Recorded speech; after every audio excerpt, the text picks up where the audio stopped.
एकोपा आणि बंधुभाव नको आहे. खूप दिवसापासून त्यांनी प्रयत्न केलेला आहे, परंतु त्यांच्या आंबेडकरवादी चळवळीतले किंवा बाबासाहेबांच्या विचारधारेवर काम करणारे जे काही कार्यकर्ते किंवा नेते आहेत त्यांच्या हाती लागले नाही. आणि मग एक नेरेटिव्ह समाजामध्ये, नेरेटिव्ह नेत्यामध्ये पसरून की बाबा एका समूहानेच आरक्षणाचा लाभ घेतला, एका समूहानेच त्याचा फायदा घेतला, असं एक नॅरेटिव्ह सेट समाजामध्ये करण्यात आल्यामुळे त्यांच्याही भावना त्या ठिकाणी आमचं आरक्षण यांनी खाल्लं, आमचं आरक्षण त्यांनी खाल्लं. परंतु घटनातज्ञांनी देत असताना 13% अनुसूचित जातीच्या समूहाला दिलेला आहे वर्गवारीतल्या. ते काही वैयक्तिक कुठल्या जातीला दिलेलं नाही. जो शिक्षण घेईल, जो पुढं जाईल त्या पद्धतीनं होईल. आणि आता तर अशी परिस्थिती आलेली आहे की या इथल्या सरकारनं सगळं खाजगीकरण करून टाकलेलं आहे, कंत्राटीकरण केलेलं आहे सरकारी सरकारी कार्यालयामध्ये. त्याच्यामध्ये आरक्षणालाच त्यांनी संपुष्टात आणण्याचा प्रयत्न केलेला आहे. आणि ह्या माध्यमातूनही दोन समाजामध्ये तेढ निर्माण करून आरक्षण संपुष्टात आणण्याचाच या मागचा सरकारचा कुटील डाव आहे, असा आमचा आरोप आहे. विचारवंत या ठिकाणी मार्गदर्शन करणार आहे. त्यामध्ये बौद्ध मातंग चर्मकार समाजातील जे वक्ते आहेत, या संदर्भातले आरक्षणाच्या आणि घटनेच्या संदर्भातले घटनातज्ञ आणि गाड्या अभ्यासक आहेत, तर हे सविस्तर त्या ठिकाणी मार्गदर्शन करणार आहेत. आणि हा मातंग असेल, बौद्ध असेल, एसटीतल्या ज्या काही एकूण उर्वरित जाती असेल, यांच्यामध्ये सामाजिक सलोखा, बंधुभाव आणि एकोपा कायम ठेवण्यासाठी या परिषदेच्या माध्यमातून आम्ही काम करणार आहोत. आणि त्या पद्धतीचे ठरावसुद्धा आम्ही त्या परिषदेमध्ये घेणार आहोत. ही परिषद मौलाना आझाद सेंटर येथे होणार आहे दुपारी 1 वाजता. या ठिकाणी प्रमुख अध्यक्ष म्हणून स्वतः मी आहे. उद्घाटक म्हणून प्राध्यापक डॉक्टर अरुण कांबळे आहे. आणि प्रमुख मार्गदर्शक जे काही संविधानाचे अभ्यासक आहे प्राध्यापक डॉक्टर हनीश्वर कांबळे. वक्ते म्हणून रामराव दाभाडे जे आहे की आमचे सिनियर नेते आहेत. दुसरे वक्ते डॉक्टर गणेश बोरकर, हे अकोला येथील आहे, चर्मकार समाजाचे आहे. अमरसिंग डाका हे बीडमधील पूर्वाश्रमीचे वाल्मिकी समाजाचे धम्मदीक्षित आहेत. अशोक पालके हे बीडचे आहे, हे सुद्धा मातंग समाजाचे आहे, परंतु ते आंबेडकरी विचारधारेवर आणि धम्म चळवळीवर काम करतायत. त्या अशा पद्धतीचे या ठिकाणी प्रमुख वक्ते आहेत. बाकीचे जे आहे प्रमुख पाहुणे म्हणून ते स्थानिक लेवलचे झालेलं आहे की आमच्या काही वैयक्तिक कारणामुळे आम्ही याच्यावर भूमिका घेतली नाही. आणि त्याच्याबद्दल आम्ही खरं म्हणजे समाजाची दिलगिरी व्यक्त करतो की हे जनजागरण करणं की आमचं कर्तव्य आहे. आणि आम्ही त्या लाईनवरच काम करतो. BMC फॅक्टर घेऊन महाराष्ट्रामध्ये काम करतो. गावकुसाबाहेर जे काही बौद्ध मातंग चर्मकार एकोपाने राहत आहे.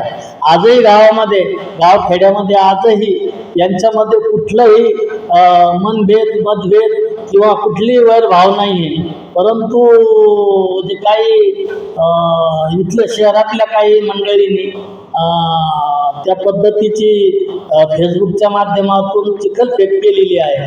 खरं म्हणजे या अशा पद्धतीचा कुठलाही प्रकार होऊ नये त्यासाठी उशिरा का होईना, परंतु या माध्यमातून निश्चितपणे समाजामध्ये अनुसूचित जातीच्या समाजामध्ये जागृती होण्यास हातभार लागेल असं आम्हाला वाटतं.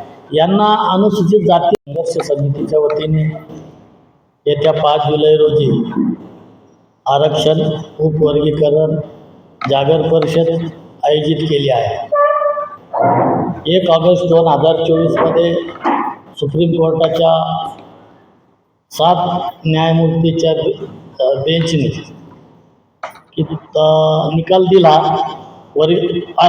SC ST आरक्षण उपवर्गीकरणासंदर्भात जो निकाल दिलेला आहे तो निकाल जो आहे ती फक्त गाईडलाईन दिलेली आहे, त्याच्यामध्ये कुठलेही आदेश दिलेले नाही.